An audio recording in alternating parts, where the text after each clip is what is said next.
ಮಾನ್ಯ ಮೋದಿಯವರೇ, ನೀವು ಪ್ರಧಾನಮಂತ್ರಿ ಆದಾಗಲಿಂದ ಅನೇಕ ವಿಷಯಗಳಲ್ಲಿ ಕತೆ ಕಟ್ಟಿ ಜನಗಳನ್ನ ಮರಳು ಮಾಡ್ತಾ ಬಂದಿದ್ದೀರಾ. ಅದೇ ರೀತಿ ನೀವು ನಮ್ಮ ಜೆನ್ಸಿಗಳನ್ನೂ ಮರಳು ಮಾಡ್ಬೋದು ಅಂತ ಟ್ರೈ ಮಾಡಿದ್ರೆ ನೀವು ಸಿಕ್ಕಾಕ್ಕೊಳ್ತೀರಾ, ಎಕ್ಸ್ಪೋಸ್ ಆಗ್ತೀರಾ. ನೀವೇನು ಮಾಡಿದ್ರಿ, ಹೇಗೆ ಜನಗಳನ್ನ ಅನೇಕ ವಿಷಯಗಳಲ್ಲಿ ಕತೆ ಕಟ್ಟಿ, ಅನೇಕ ವಿಷಯಗಳಲ್ಲಿ ಎಂದಾಗ ಅದು ಬ್ಲ್ಯಾಕ್ ಮನಿ 100 ದಿನದಲ್ಲಿ ತರ್ತೀನಿ ಅಂತಿರ್ಬೋದು, ಯುವಕರಿಗೆ 2 ಕೋಟಿ ಉದ್ಯೋಗ ಕೊಡ್ತೀನಿ ಅನ್ನೋದಿರ್ಬೋದು, ಅಥವಾ ರೈತರಿಗೆ MSP ಕೊಡ್ತೀನಿ ಅನ್ನೋದಿರ್ಬೋದು, ಸ್ಕಿಲ್ ಇಂಡಿಯಾ ಇರ್ಬೋದು, ಮೇಕ್ ಇನ್ ಇಂಡಿಯಾ ಇರ್ಬೋದು, ಕಡೆಗೆ ವಿಶ್ವಗುರು ಇರ್ಬೋದು. ಈ ರೀತಿ ಕತೆಗಳನ್ನ ಕಟ್ಟಿ ಮರಳು ಮಾಡಿದ್ರಲ್ಲ, ಅದೇ ರೀತಿ ಕತೆ ಕಟ್ಟಿ ಜೆನ್ಸಿಗಳ ಹತ್ರನೂ ಆಟ ಆಡೋಕ್ಕೆ ಹೋದರೆ ಜೆನ್ಸಿಗಳು ಇಮಿಡಿಯೇಟಾಗಿ ನಿಮ್ಮನ್ನು ಎಕ್ಸ್ಪೋಸ್ ಮಾಡ್ತಾರೆ. ನೀವು ಮತ್ತೆ ಸಂಕಷ್ಟಕ್ಕೆ ಸಿಕ್ಕಾಕ್ಕೊಳ್ತೀರಾ. ಉದಾಹರಣೆಗೆ ನೀವು ಮೊನ್ನೆ ಏನು ಮಾಡಿದ್ರಿ, ನೀವು ಮೊನ್ನೆ ವಿಡಿಯೋ ಮಾಡಿದ್ರಿ ಮಧ್ಯರಾತ್ರಿನಲ್ಲಿ. ವಿಡಿಯೋ ಮಾಡಿ ಹೇಗೆ ಭಾರತದ ಜನರನ್ನು ಕತೆ ಕಟ್ಟಿ ಮರಳು ಮಾಡಿದ್ರು, ಹಾಗೆ ಜೆನ್ಸಿಗಳನ್ನೂ ಮರಳು ಮಾಡೋಕ್ಕೆ ಹೋದ್ರಿ. ಏನು ಮಾಡಿದ್ರಿ ಆ ವಿಡಿಯೋದಲ್ಲಿ ನೀವು? ನೋಡಿ, ಇನ್ನು ಮುಂದೆ ಪೇಪರ್ ಲೀಕ್ ಆಗದೇ ಇರೋ ಥರ ಕ್ರಮ ತಗೊಳ್ತೀವಿ, ಪೇಪರ್ ಲೀಕ್ ಆದರೆ ಅದಕ್ಕೆ ಕಠಿಣ ಕಾನೂನು ಕ್ರಮಗಳನ್ನ ನಾವು ಸಂಸತ್ತಲ್ಲಿ ರೂಪಿಸ್ತೀವಿ, ಅದಕ್ಕೋಸ್ಕರ ನೀವು ಪ್ರತಿಭಟನೆ ಎಂಡ್ ಮಾಡಬೇಕು ಅನ್ನೋ ಥರ ಹೇಳಿದ್ರಿ. सोमवार से संसद का दूसरा सप्ताह शुरू हो रहा है, तब जल्द से जल्द उस बिल को सदन में पारित कराने का प्रयास किया जाएगा. ಕೇಳಿದ್ರೆ ಅನ್ಕೋಬೇಕು, ಓಹೋ ಮೋದಿಯವರು ಕಠಿಣ ಕ್ರಮ ರೂಪಿಸೋಕ್ಕೆ ರೆಡಿ ಆಗಿಬಿಟ್ಟಿದ್ದಾರೆ, ಅದರಿಂದ ವಿದ್ಯಾರ್ಥಿಗಳ ಪರವಾಗಿ ನಿಲುವು ತೊಗೊಂಡಿದ್ದಾರೆ, ಮೋದಿಯವರು ಮಾಡ್ತಾರೆ ಅಂತ ಸಾಮಾನ್ಯ ಜನ ಅನ್ಕೋಬೇಕು. ಆದರೆ ನಮ್ಮ ಜೆನ್ಸಿಗಳು ಭಾಳ ಫಾಸ್ಟ್ ಇದ್ದಾರೆ. ಜೆನ್ಸಿಗಳನ್ನ ಯಾಮಾರಿಸೋದು ಅಷ್ಟು ಸುಲಭ ಅಲ್ಲ. ನೀವು ಮಾತಾಡಿದಂಥ ಕೆಲವೇ ನಿಮಿಷಗಳಲ್ಲಿ ಈ ವಿಷಯದಲ್ಲಿ ನಿಮ್ಮ ಕಮಿಟ್ಮೆಂಟ್ ಏನು ಅನ್ನೋದನ್ನು ಜೆನ್ಸಿಗಳು ಎಕ್ಸ್ಪೋಸ್ ಮಾಡಿಬಿಟ್ರು. ನಿಮ್ಗೆ ನೆನಪಿದೆಯಾ, 2024ರಲ್ಲೂ ನೀಟ್ ಪೇಪರ್ ಲೀಕ್ ಆಗಿತ್ತು. ಆಗ ತಾವು ಪಾರ್ಲಿಮೆಂಟ್ ಒಳಗಡೆ ಕೂತ್ಕೊಂಡು ಭಾಷಣ ಮಾಡಿದ್ದೀರಾ, ನಿಂತ್ಕೊಂಡು. ಏನಂತ ಭಾಷಣ ಮಾಡಿದ್ದೀರಾ?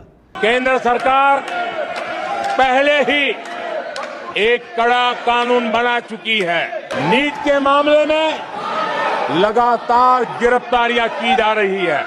ನಾವು ಈ ಪೇಪರ್ ಲೀಕ್ ಆದಾಗ, ಪೇಪರ್ ಲೀಕ್ ಕಾರಣ ಆದರೂ ಒಬ್ಬರೂ ತಪ್ಪಿಸ್ಕೋಬಾರ್ದು, ಆ ಥರ ಕಠಿಣ ಕಾನೂನುಗಳನ್ನ ಆಗಲೇ ರೂಪಿಸ್ಬಿಟ್ಟಿದ್ದೀವಿ, ಎಲ್ಲರನ್ನೂ ಅರೆಸ್ಟ್ ಮಾಡ್ತಾಯಿದ್ದೀವಿ, ಶಿಕ್ಷೆ ಕೊಡ್ತೀವಿ ಅಂತ ಮಾತಾಡಿದ್ದೀರಾ.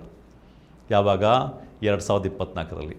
ಆಗಲೇ ಕಾನೂನನ್ನು ರೂಪಿಸಿರೋರು ಈಗ ಮತ್ತೆ ಯಾಕೆ ಕಾನೂನು ರೂಪಿಸೋಕೆ ಹೊರಟಿದ್ದೀರಾ? ಆಗಲೇ ಇದೆಯಲ್ವ ಕಾನೂನು ಅನ್ನೋ ಪ್ರಶ್ನೆನ ಜೆನ್ಸಿ ಕೇಳ್ತಾ ಇದ್ದಾರೆ. ಅದು ಹೋಗಲಿ, ಅದೇ ನೀಟ್ ಪೇಪರ್ ಲೀಕ್ 2024, ಆ ಪೇಪರ್ ಲೀಕ್ನಲ್ಲಿ ಮುಖ್ಯ ಕಿಂಗ್ ಪಿನ್ ಆಗಿದ್ದ ಒಬ್ಬ ವ್ಯಕ್ತಿ ಸಂಜೀವ್ ಕುಮಾರ್ ಅಥವಾ ಸಂಜೀವ್ ಮುಖಿಯಾ ಅಂತ, ಆತನನ್ನು CBI ಅರೆಸ್ಟ್ ಮಾಡಿತ್ತು. ನೀವು ಭಾಷಣ ಮಾಡಿಬಿಟ್ರಿ, ನಾವು ಕಠಿಣ ಕಾನೂನು ರೂಪಿಸ್ತೀವಿ ಅಂತ. ಮತ್ತು 2024ರಲ್ಲಿ ನಮ್ಮ ಕಾನೂನು ಹೆಂಗಿದೆ ಅಂದರೆ ಯಾರೂ ತಪ್ಪಿಸ್ಕೊಳಕ್ಕಾಗಲ್ಲ ಅಂತ ಭಾಷಣ ಮಾಡಿದ್ರಿ ಪಾರ್ಲಿಮೆಂಟ್ ಒಳಗಡೆ. ಈ ಸಂಜೀವ್ ಕುಮಾರ್ನ ನೀವು ಮೊನ್ನೆ ಭಾಷಣ ಮಾಡಿದ ಮಾರನೇ ದಿನವೇ CBI ಅವನ ವಿರುದ್ಧ ಸಾಕ್ಷಿ ಇಲ್ಲ ಅಂತ ರಿಲೀಸ್ ಮಾಡ್ತು, ಅಥವಾ ಅವನ ವಿರುದ್ಧ ಸಾಕ್ಷಿ ಇಲ್ಲ ಅನ್ನೋದನ್ನು ಕೋರ್ಟ್ಗೆ ಸಬ್ಮಿಟ್ ಮಾಡ್ತು CBI. ಇದರ ಅರ್ಥ ಏನು? ನೀವಾಗಲೇ ಏನು ಕಠಿಣ ಕಾನೂನು ರೂಪಿಸ್ಬಿಟ್ಟಿದ್ದೀರಿ ಅಂತ ಹೇಳಿದ್ರು, ಅದೇನೂ ಪ್ರಯೋಜನ ಇಲ್ಲ, ಮತ್ತೆ ಜನರನ್ನು ನೀವು ಮರಳು ಮಾಡೋಕ್ಕೆ ಟ್ರೈ ಮಾಡಿದ್ರಿ ಅನ್ನೋದನ್ನು ಜೆನ್ಸಿಗಳು ಆ ವಿಡಿಯೋನ ಎಲ್ಲ ಕಡೆ ಶೇರ್ ಮಾಡೋದ್ರ ಮೂಲಕ ತೋರಿಸ್ಬಿಟ್ರು. ಅಷ್ಟೇ ಅಲ್ಲ, ತಾವು ಪ್ರಧಾನಮಂತ್ರಿಗಳಾದ ಮೇಲೆ 12 ವರ್ಷಗಳಲ್ಲಿ ಕನಿಷ್ಠ 80 ಬೇರೆ ಎಕ್ಸಾಮ್ಗಳ ಪೇಪರ್ಗಳು ಲೀಕ್ ಆಗಿವೆ. 80, ಒಂದಲ್ಲ, ಎರಡಲ್ಲ, ಮೂರಲ್ಲ, ಬೇರೆ ಎಕ್ಸಾಮ್ಗಳದ್ದು ಪೇಪರ್ಗಳು 80 ಸಲ ಲೀಕ್ ಆಗಿವೆ. ಈ 80 ಸಲ ಲೀಕ್ ಆಗಿದ್ದರು ಸೋ ಕಾಲ್ಡ್ ಕಠಿಣ ಕಾನೂನನ್ನು ನೀವು ರೂಪಿಸಿದ್ದೀರಲ್ಲ, ಅದರಿಂದ ಎಷ್ಟು ಜನ ನೀವು ಹಿಡಿದಿರ್ಬೋದು? ನಿಮ್ಮ ಸರ್ಕಾರ ಹಿಡಿದಿರ್ಬೋದು? 1, 2, 100, 50? ಒಬ್ಬರನ್ನೂ ಇಲ್ಲಿ ತನಕ ಪನಿಷ್ಮೆಂಟ್ ಕೊಟ್ಟಿಲ್ಲ. ಒಬ್ರಿಗೂ ಇಲ್ಲಿ ತನಕ ಪನಿಷ್ಮೆಂಟ್ ಕೊಟ್ಟಿಲ್ಲ.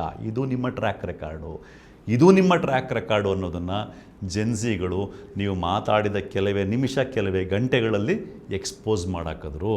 ಹಾಗಾಗಿ ನೀವೇನು ಕಠಿಣ ಕ್ರಮ ರೂಪಿಸ್ತೀವಿ ಅಂತ ಹೇಳ್ತಾ ಇದ್ದೀರಲ್ಲ, ನೀಟ್ ಪೇಪರ್ ಲೀಕ್ ಆದಾಗ ಅದಕ್ಕೆ ಕ್ರಮ ತಗೊಳ್ಳಿಕ್ಕೆ ಆಗದೇ ಇರೋಂಗೆ ಮಾಡೋಕ್ಕೆ ಕಠಿಣ ಕ್ರಮ ರೂಪಿಸ್ತೀವಿ ಅಂತ ಹೇಳ್ತಾ ಇರಲ್ಲ, ಅದ್ರ ಬಗ್ಗೆ ಜೆನ್ಸಿಗಳಿಗೆ ನಂಬಿಕೆ ಬರಲಿಲ್ಲ. ಅದಕ್ಕೋಸ್ಕರನೇ ಜೆನ್ಸಿಗಳು ನಿಮ್ಮ ಈ ಪ್ರಾಮಿಸನ್ನು ಗಣನೆಗೆ ತೆಗೆದುಕೊಳ್ಳಿಲ್ಲ. ಹಾಗಾಗಿ ನೀವು ಧರ್ಮೇಂದ್ರ ಪ್ರಧಾನ್ ರಿಸೈನ್ ಮಾಡೋ ತನಕಲೂ ಅವರು ಪ್ರತಿಭಟನೆ ಮುಂದುವರಿಸಿದರು. ಅದಕ್ಕೆ ಹೇಳೋದು ಮಾನ್ಯ ಮೋದಿಯವರೇ, ಇದು ಜೆನ್ಸಿಗಳ ಕಾಲ. ನಮ್ಮ ಯುವಕ ಯುವತಿಯರು ಅಷ್ಟು ಸುಲಭವಾಗಿ ಹಿಂದಿನ ತಲೆಮಾರಿನವ್ರ ಥರ ನಿಮ್ಮ ಮಾತುಗಳಿಗೆ ಮರಳಾಗಲ್ಲ. ಹಾಗಾಗಿ ಇನ್ನು ಮುಂದಕ್ಕಾದರೂ ನೀವು ಪರ್ಫಾರ್ಮೆನ್ಸ್ ತೋರಿಸಿದರೆ, ಆಡಿದ ಮಾತಿಗೆ ತಕ್ಕನಾಗಿ ನಡೆದುಕೊಂಡ್ರೆ ಮಾತ್ರ ನೀವು ಮುಂದೆ ಸರಿಯಾಗಿ ಆಡಳಿತ ನಡೆಸ್ಬೋದೇ ಹೊರತು, ಇಲ್ಲ ಅಂದರೆ ನಿಮ್ಮನ್ನು ಜೆನ್ಸಿಗಳು ಎಕ್ಸ್ಪೋಸ್ ಮಾಡಿ ಬಿಸಾಕ್ತಾರೆ. ಮತ್ತು ನೀವು ಭಾರತ ಕಂಡಂಥ ಅತ್ಯಂತ ವಿಫಲ ಪ್ರಧಾನಮಂತ್ರಿ ಅಂತ ಜೆನ್ಸಿಗಳು ಪ್ರೂವ್ ಮಾಡಿದ್ರೂ ಕೂಡ ಆಶ್ಚರ್ಯ ಇಲ್ಲ. ಆದ್ದರಿಂದ ಇನ್ನು ಮುಂದಕ್ಕಾದರೂ ನೀವು ಆಡಿದ ಮಾತಿಗೆ ಬದ್ಧರಾಗಿ ಮತ್ತು ಈ ದೇಶವನ್ನು ಅಭಿವೃದ್ಧಿ ಪಥಕ್ಕೆ ಸರಿಯಾಗಿ ಕೊಂಡೊಯ್ಯುವಂಥ ಕೆಲಸ ಮಾಡೋಕ್ಕೆ ಪ್ರಯತ್ನ ಪಡಿ. ಮತ್ತು ಮುಖ್ಯವಾಗಿ ನಮ್ಮ ಯುವಕ ಯುವತಿಯರಿಗೆ, ಮಕ್ಕಳಿಗೆ ಸರಿಯಾದ ಶಿಕ್ಷಣವನ್ನು ಕೊಡುವಂಥ, ಉದ್ಯೋಗ ಸೃಷ್ಟಿ ಮಾಡುವಂಥ ಕೆಲಸವನ್ನು ಮಾಡಿ ಅದನ್ನು ದಾಖಲೆ ಸಮೇತ ನಮ್ಮ ಜೆನ್ಸಿಗಳ ಮುಂದೆ ಇಡಿ.